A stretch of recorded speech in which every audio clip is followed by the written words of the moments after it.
ilmekdiki i.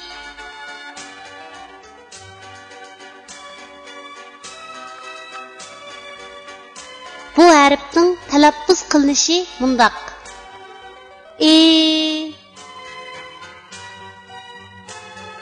Endi bu harfni o'z ichiga olgan misollarni ko'rib o'tamiz.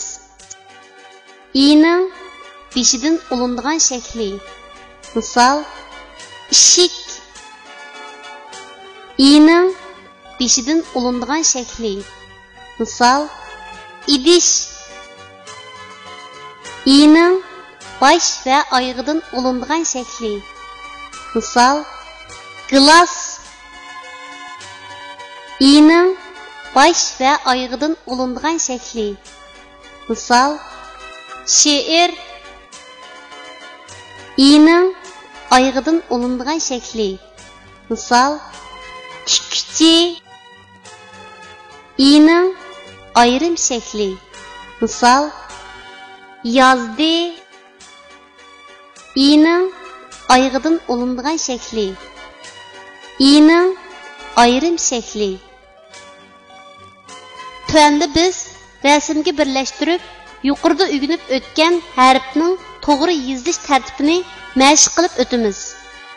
Ishik i harfining beshidan ulinib keladigan shaklning yozilish tartibi.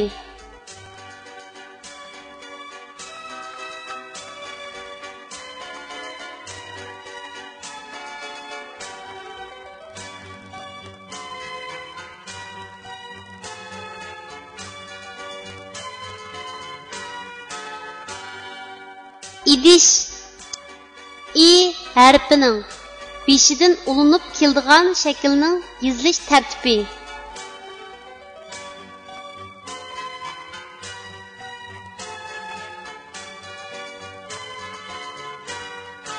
Gilas i harfining bosh va oyog'idan ulinib keladigan shaklning yozilish tartibi.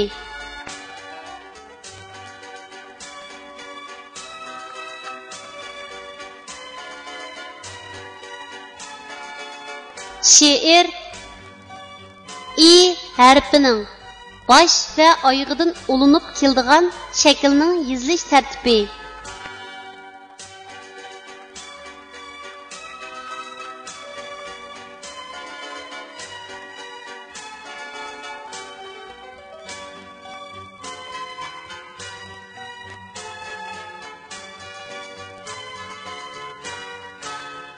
Tikchi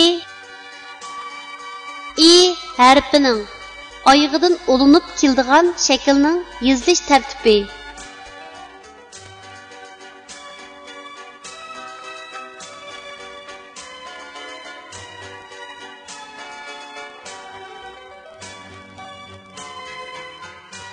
Yazdi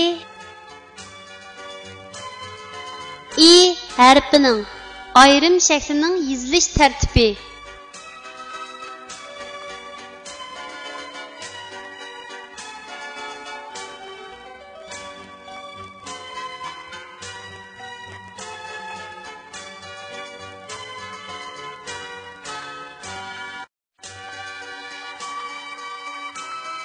I harfining oyog'idan ulinib keladigan shaklning yozilish tartibi.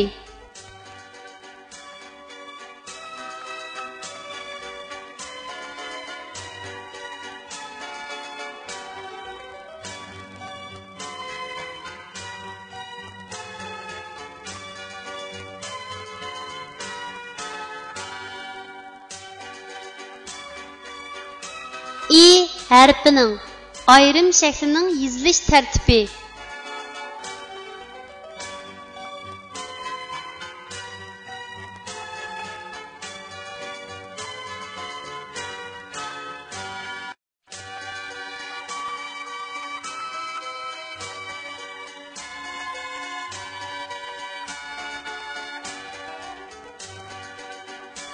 Kichik do'stlar, tuandagi so'zlarni menga aytib o'qinglar.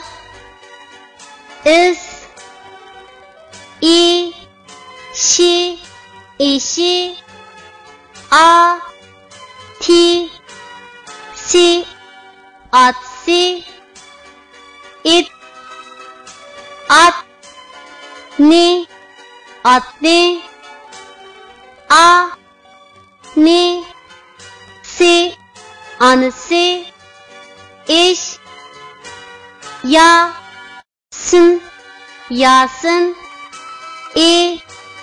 ni, si, inisi,